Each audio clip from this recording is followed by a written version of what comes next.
Hello, welcome. Thank you ever so much for being here. I'm here today full of enthusiasm and vigor and ready to rock and roll. No, I'm not. I'm absolutely feeling terrible. I'm full of cold. You can probably hear it in my voice. I'm full of cold or flu or COVID or something. But anyway, I'm here. So that's the main thing. I literally got out of bed at 11:30 this morning to prepare for today, and I'm here, and I'm going to endeavor to give you a really good 15 minutes to make it really, really worth your while. But apologies if my voice doesn't sound right. Apologies if I cough and splutter at all. But we'll do our best to get through this. So, as I say, welcome. As ever, I do this every day now, pretty much. Certainly doing about 4 days a week. I've been doing it for probably about 3 months. It's a really good tool, by the way, because the real advantage in doing LinkedIn Lives is that you get to keep them. So it's better than doing a webinar. On a webinar, you do the webinar and people attend, and then pretty much, unless you save the webinar up to YouTube and so on, the webinar sort of disappears. But with this, it's around forever. So we're live on LinkedIn, Facebook, and YouTube, and also streaming on my podcast. And that links us up to iTunes and Amazon Music and about 30 other streaming sites. So, it's really, really worth doing if you're serious about your marketing, and you're happy to talk on a webinar. I'd strongly recommend you set up your own LinkedIn Live and podcast, actually. I think that's really good. That's where we get most of our views, or listens, should I say. So anyway, let's crack on with things. So today we're here to talk about email marketing. I've got quite a title for it. Why the bloody hell are you not doing email marketing?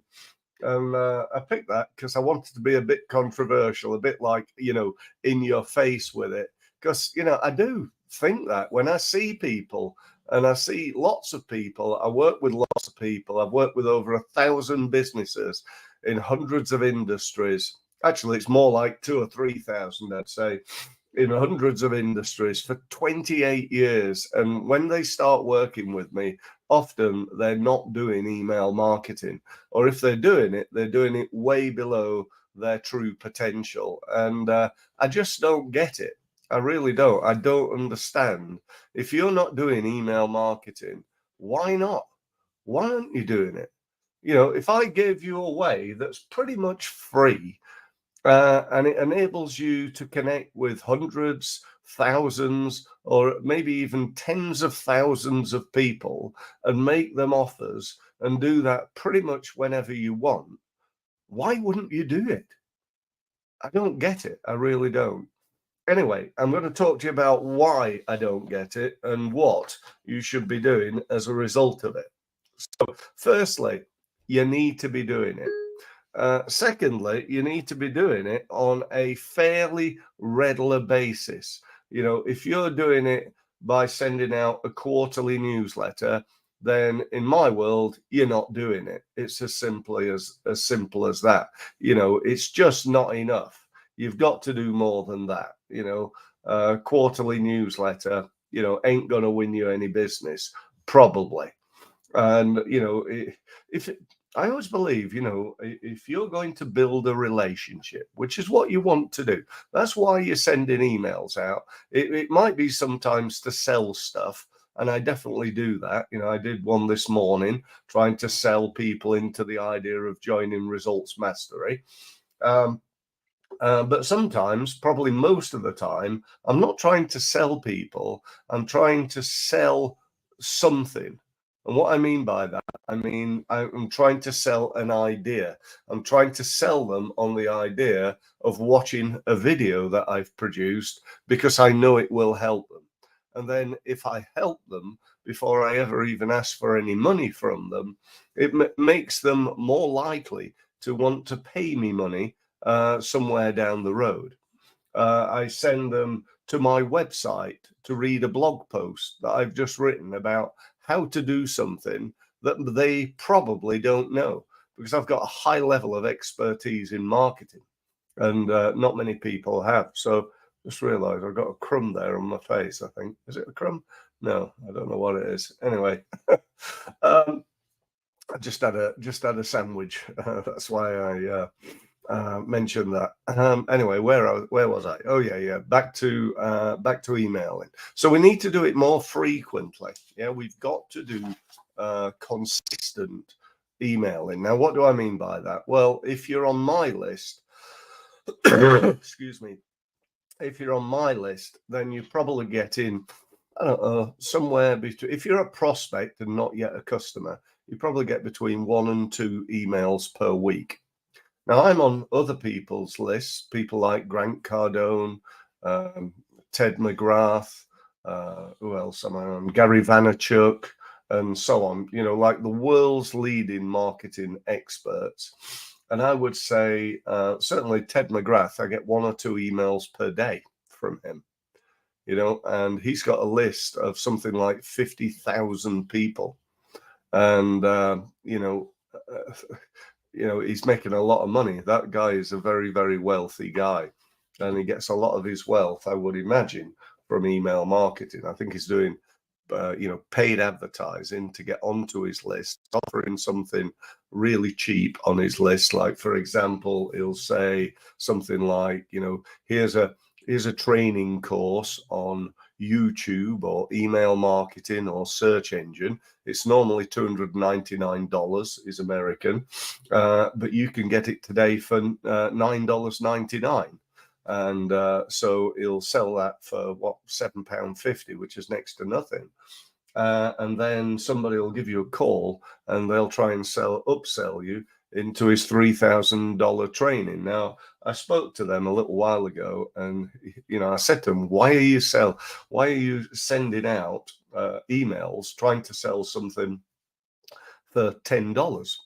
And I said, are you not ruining the brand that is Ted McGrath? They're selling his stuff so cheap. And they said, well, we could be, but every time we run that, we sell approximately 25,000 copies of the program. 25,000 times $10. You work that out, yeah? I think that's $250,000, yeah? Then we sell round about 5% of those into Ted's $3,000 program. So whatever that is, I've not worked it out, but that's a bob or two, isn't it? What is that then? 5% is 1.5. I think it's about 600 people, something like that. Give him a further $3,000. So that he's doing all right, and that's the reason I'm telling you this, is that's from email marketing. Yeah, all right, he might be growing his list elsewhere, but there are many, many stories. And I myself, I don't operate at that sort of level, unfortunately, but I do win a shed load of business from email marketing.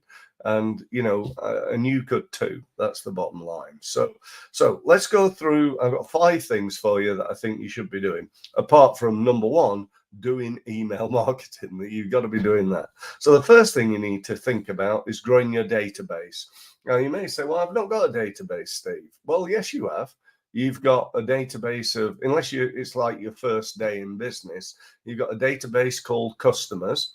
You've probably got a database called past customers. You've got another database called suppliers. You might have a database called networking contacts if you go out networking.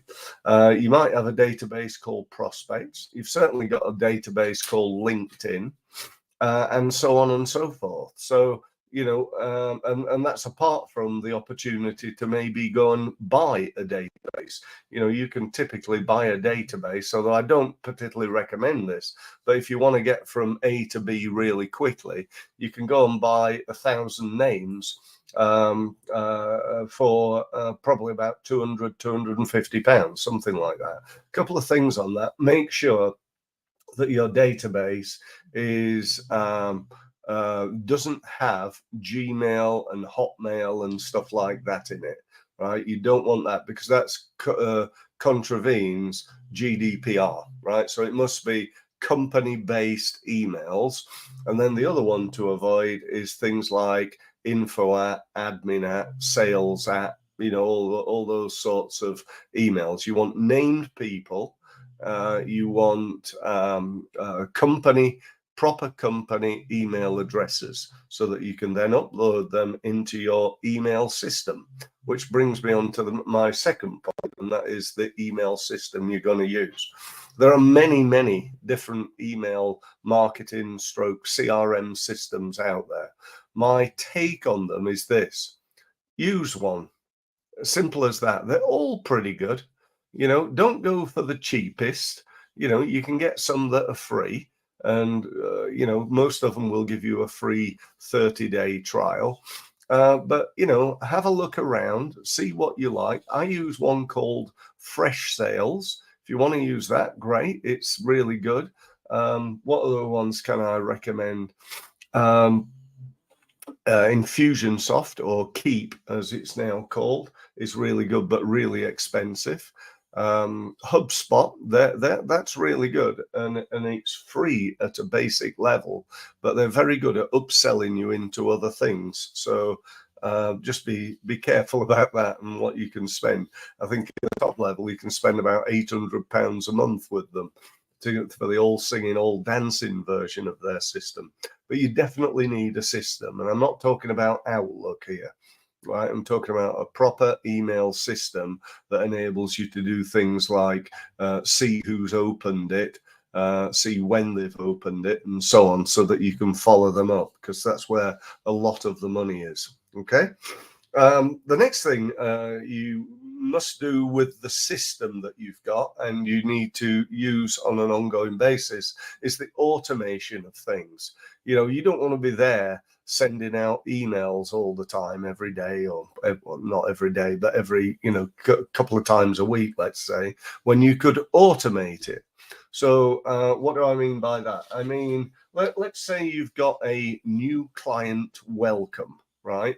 This is a sequence. This is a variety of different actions that happen as a result of somebody becoming a new customer. Let's say that the first one, which is sent out immediately, that they get added to the CRM system, your email system, and they get identified as a new customer. You then add them to the new customer sequence. They get an email saying, thanks ever so much for becoming a customer of ours. We're really looking forward to working with you. If we can do anything for you, please get in touch. If you're not happy with anything, again, please get in touch. Here's a link to our podcast and our YouTube channel. You might want to subscribe to that, and so on and so forth. So that's step one. Step number two is, well, it could be anything, but it could be, I'm going to say it's the following day where they get that you schedule a phone call, right? So that phone call is a welcome call from a particular member of your team, not necessarily you, the business owner, but a member of your team. So you're going to call them and say, hello, hi, my name is, and I just thought I'd give you a quick call. See that you've become a client, really pleased. If you've got any problems, I'm the person to deal with, and so on. Do you have any questions at all at the moment? That type of call, Then when that call's been ticked off, it sends them automatically 10 minutes later an email from this person, whoever it was who made the call, saying, it was great to talk to you. Thanks ever so much. And here's some more information that you might find of use. Okay. Then perhaps a week later, it sends them again, it can be anything from another email to a text message to a phone call. Okay. And then after that, and you don't want me to go on forever, but you get the idea. And it could be a 6-month sequence that you write. One email could be, well, it's month 3 now. You've been with us for 3 months, and we'd love to get some feedback. I've got 3 questions for you. Firstly, on a scale of 1 to 10, with 1 being unhappy, 10 being you think we've been fantastic, and 5 being okay, where would you rate our service? So that's question 1. Question 2 is, why did you give us that score, whatever it is? And question 3 is there anything else that we can help you with right now? That's a really nice little simple questionnaire, isn't it? And they get that on 3 months. They might get it again on 6 months. And maybe on 12 months, it tells one of your team to send them a gift to thank them for being with you for 12 months. You get the idea of this, and it's all automated. Okay, some of it involves, somebody putting a gift in the post. It doesn't do that for you. But it certainly reminds you that that's got to happen. So that, I think, is really, really important. The next thing that's important, and it's the last thing I'm going to talk about, I think, because I've already spoken about frequency, haven't I? And how often you should be doing this. So the next thing is traffic. What do I mean? I mean, you should be using email marketing to get traffic to your website. I see some emails, they're all singing, all dancing, pictures, videos, HTML, beautiful, everything all over them. And I'm not particularly against that, but, as soon as you receive that, what do you think? This has gone out to loads of people. Whereas if you received an email from me and it said something like, "Hi, Mike, thought you might find this interesting," and then there was a link to a page, it's much more likely, I think, anyway, that you'd open it up. Why? Because you're thinking that Steve has sent you, Mike, an email that's just to you. It doesn't look like a marketing email. In fact, it doesn't even tell you what it is that you'd be interested in. It's just, "Hi, Mike, Steve here. Just thought I'd send you a quick email. I think you might be interested in this. Best wishes, Steve Mills." And that goes out, and I get like 95% open rate. And I think it's pretty much 100%, other than a few people who have blocked me or, spam filters, blah, blah, blah. But that's just the way email marketing is. So I'm getting loads of traffic every day going to my website to find out that. Now, I might do a little bit more. Like this morning, I said, I think this morning's email was something like, if you're like this, then do that. I did one of those emails. So how does that work? I said, well, if you're trying to grow your business in 2024, then you need to improve your sales and marketing. If that's you, then take the first step and have a look at my Results Mastery University. So I told them a little bit more, but I didn't tell them all the benefits and why they should join and, give them a bit of a sales pitch. I just said, if you want this, then go and do that. That's basically what I said. And all that stuff is on the website. But once they click, where the value is here, once they've clicked on it, they've put their hand up. They've identified themselves. So I can go, "Oh, hi, Mike, it's Steve Mills here. Just giving you a call. We sent you an email this morning about our Results Mastery University. And I know with the technology that we use that you were sort of interested enough to click on the link to find out more. What did you think, Mike?" Yeah, and we're off into a conversation. I'm not cold calling people. I'm warm calling. It's not a hot lead. He's not decided he wants to buy it. But, with a little bit of persuasion, maybe he's got a question or two, I might be able to sell him into my Results Mastery University. So you get the idea. You get the power of it. And this, by the way, works far better when you do the follow-up, this being email marketing. So whenever you can, do the follow-up to your email marketing. So that's it. Thanks ever so much for listening. It went on a little bit longer than I intended, especially with my dodgy throat. I've got one more session to do. I'm running my last week of my LinkedIn Results Mastery program. Doing that at 1 o'clock. and then after that, I'm going back to bed. Okay, so if you need to message me, please do. Please send me an email. If you want to know more from me, go to my website. If you want to sign up to Results Mastery or my Results Mastery University, go and take a look there. That's the best initial thing. And then book a Zoom meeting with me if you'd like to know more. So thanks very much, and look forward to speaking soon.